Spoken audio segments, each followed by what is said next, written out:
Les églises ultralibérales, Pierre-Daniel Martin nous parlait à une époque d'un pasteur ultralibéral, moi j'en ai connu aussi. Eh bien, ils ont des trucs où il n'y a plus de place pour l'esprit, il n'y a plus de place pour Dieu, tout est relatif. Tout est relatif. Et qu'est-ce que ça veut dire tout est relatif? Eh bien tout ça, c'est des belles histoires, la Bible, mais c'est pas vrai, quoi. C'est juste pour nous apprendre à nous. Et on devient philosophe. Et vous avez des églises complètes. À Paris, il y a une université protestante qui est reconnue par l'État français pour toute la France. C'est une université qui est ultra-libérale et qui est dans le relativisme pour tout. Et voilà. Et là, vous enlevez l'esprit. Mais il n'y a plus d'église. Vous enlevez le Père. Il n'y a plus d'église. Vous enlevez le Fils. Il n'y a plus d'église. Il n'y a plus d'église. Vous ne pouvez pas enlever une partie de Dieu. De la même façon, vous ne pouvez pas enlever pour vivre une vie normale une partie de votre être. Si vous êtes amputé d'une partie de votre être, ça ne marchera pas. Ok? Donc c'est quelque chose qui est particulièrement important.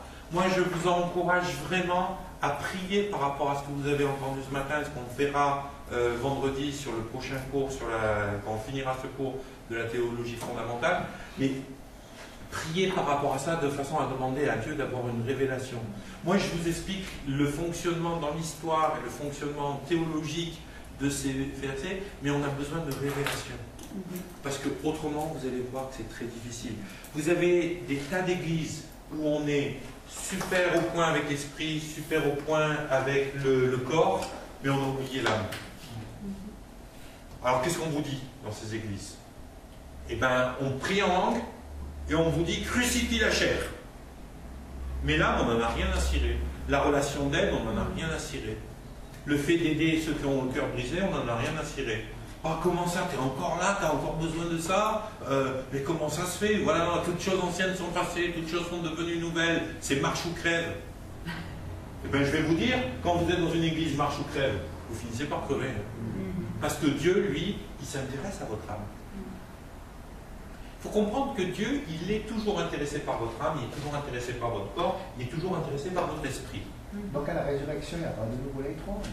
On aura un corps glorieux, la Bible nous dit, mais notre âme, elle sera toujours là. À quoi on voit que l'âme est toujours là à la résurrection? À quoi on le voit?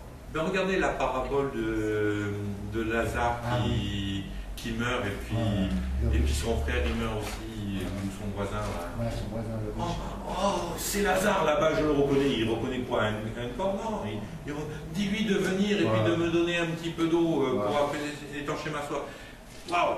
Vous voyez que son âme, elle n'y est pas? Elle y est pleinement, hein, dans l'éternité. Le corps, c'est un corps glorieux. Mais on a un corps glorieux. Et l'esprit, ben, évidemment, l'esprit sera là.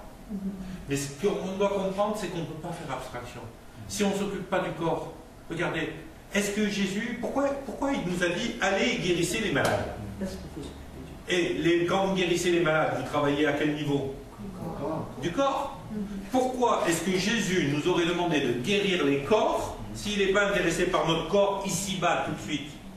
Pourquoi est-ce qu'il aurait dit je suis là pour guérir ceux qui ont le cœur brisé s'il ne s'intéressait pas à notre âme ici-bas?